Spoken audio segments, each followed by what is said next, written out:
Hey everybody, Undead Aaron here. Welcome to another Mastering Terror video. In this video we're going to take a look at dot ticks and dig deeper into some of the metrics and compare a few trait options for this build. Then we're going to close with a fully narrated arena match similar to Mastering Terror 1 and 6. In this video we're really going to put my Vampfire build to the test and take an honest look at it to see if it's really the best choice for you. The details on how to build this can be found in Mastering Terror 8. First, the pros of Dhummfire. Well, it's an extra dot tick you can apply from Death Shroud while casting Life Blast. It hits fairly hard, as we can see here. It is close to 3 times out of a bleed tick per stack. However, the most you're going to be able to maintain is 3 stacks of burning, and they're going to fall off fairly quickly. And most likely that will come at the expense of dropping your bleeds and poison. When I originally thought of this concept, I figured Bard Precision would trigger more often from Life Blast to help maintain bleeding, but it simply does not. On average, you get a Bard Precision proc once every 5 or 6 Life Blasts. So burning essentially becomes the only dot you are applying if you sit in Death Shroud for too long. But bouncing in and out of Death Shroud to apply burns and then bleeds and poison can actually be a lot of fun. But how does it stack up in metrics? Well, it's fairly easy to maintain 10 to 12 bleed stacks, which will tick between 1200 and 1400 damage, while 3 stacks of burning will only tick for around 1000. Here we can also see that 1 stack of poison ticks for around 140, but it's not difficult to main 3 stacks of poison from Scepter alone. This further adds to the damage you deal when you're not in Death Shroud, and also puts healing reduction on the enemy target. Now you can reapply bleeds in Death Shroud through the skill Dark Path. However, not being able to take the trait Path of Corruption has me using Dark Path in a completely different way. I now see it as a way to escape someone that is training you by bouncing to a minion, a ranger pet, or a spellcaster. So to sum it up, don't count on Bard Precision to maintain your bleeds for you while casting Life Blast, if you do choose the Dhummfire trait. In Mastering Terror 8, I mentioned using Weakening Shroud. However, through testing this over the last few weeks, I have realized if you're going to go with Dhummfire, then Lingering Curse seems to be the best way to go, as your poison and bleeds applied through Scepter will stay up 100% longer. This allows you to get off a few Dhummfire burns without your bleed and poison stacks diminishing too greatly. Lingering Curse also helps you build bigger bleed stacks without having to use multiple weapon sets and skills.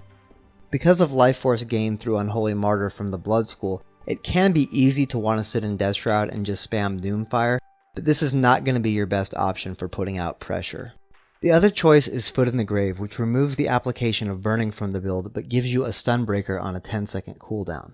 With the Foot in the Grave trait, I recommend taking Weakening Shroud because it helps with bleed stack maintenance. It's strong versus melee, but also because you're not going to be spending as much time in Death Shroud. I think being flexible here is key. That's why they allow us to change our traits before each match. I have had a lot of luck with Weakening Shroud and Foot in the Grave versus strong melee teams, and just as much fun and success with Dhummfire and Lingering Curse versus more balanced and ranged teams. Okay, so based on Rabid Amulet and Rune of Nightmare for your foundation on gear, the condition breakdown goes like this. Bleeds do the least amount of damage, coming in around 120 per tick per stack, but are easy to maintain, and building 10 stacks is easy. Applying up to 20 is not impossible and will come with practice. Also, the Lingering Curse trait will make maintaining bleeds easier. Poison comes in second in damage at around 130 damage per tick per stack. It can hold 3 stacks easily, and with Chillblains on a target that already has 3 stacks can spike it up to 6 stacks. Poison also reduces the target's ability to heal, but that aspect does not stack. Burning through Dhummfire hits for about 380 damage per tick per stack, but can only really reach 3 stacks through Life Blast.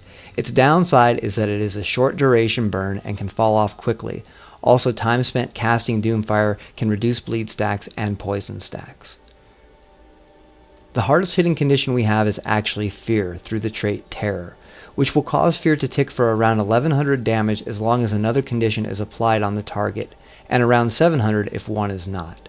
This makes Fear the biggest damage dealing condition per tick, but also the shortest in duration. Fear does not stack in intensity, but does in duration.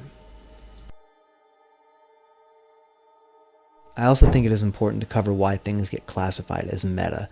Oftentimes, a build that has been given the meta status will not work as good for you as a build you may have come up with yourself. That's because most of these builds listed on popular websites are showing you builds based around a collective team using their skills together and communicating. So in solo queue, oftentimes you are better off just doing your own thing and keeping an open mind and mixing up your skills and traits. This will also help you uncover new playstyles and ideas you can apply to your game. I mean, really, who wants to do what everyone else is doing anyway? I still find myself with Spectral Walk over Plague Signet and Spectral Wall over Fleshworm a good amount of my matches. Okay, so now I've covered what I wanted to cover in this episode of Mastering Terror. I'm going to leave the choices on traits and gear in your hands. I will end this episode with a narrated arena match, but before I roll that footage, this is the gear and build I am using in the match.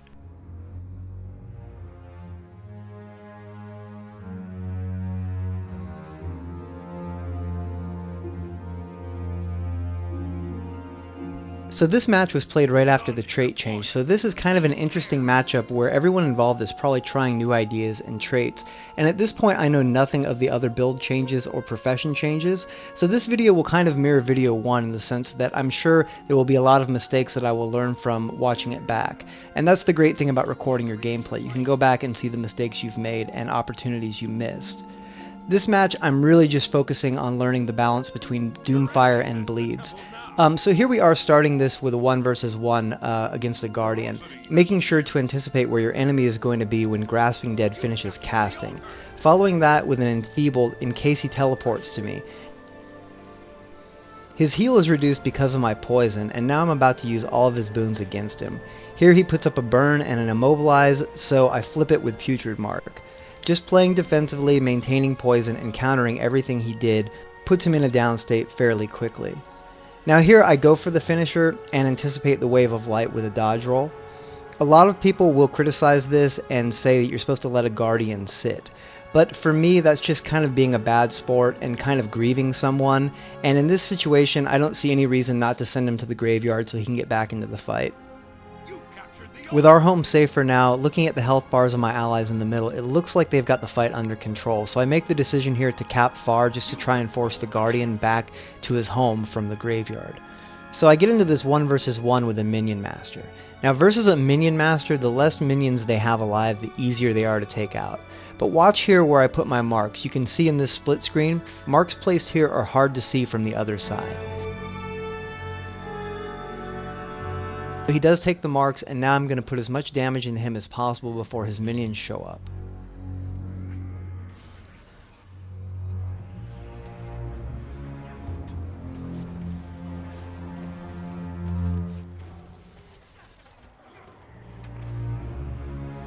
Now with his minions here, I shift my focus into AoE damage and blindness rather than DPSing the Necro himself.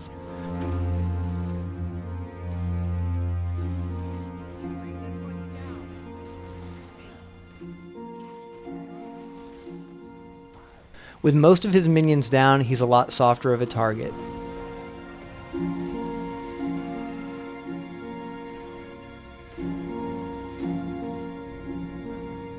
Here I am running Tainted Shackles to pump some torment damage into him and immobilize him so he can't make an escape.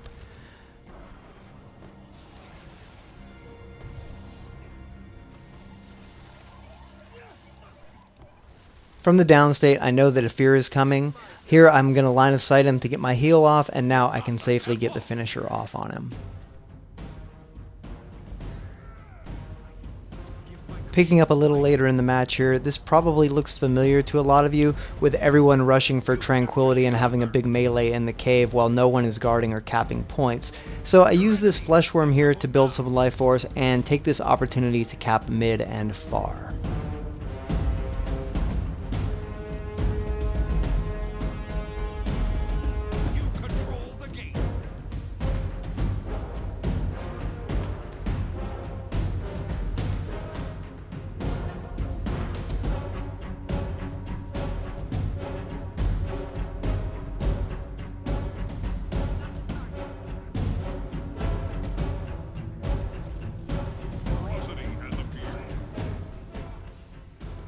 Back at far again, this battle with this Necro turns into a condition flipping war, And with an enemy elementalist and a warrior from my team joining the fight, this is the perfect time to run Plague and just let the warrior on my team do her thing by using Darkness and Pestilence.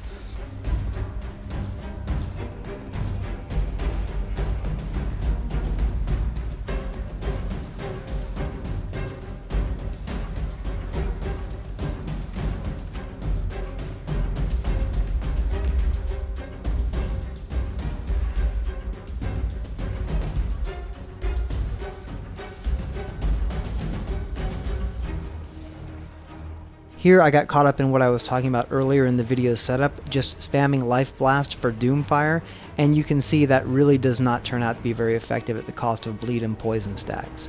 But we did manage to win the point.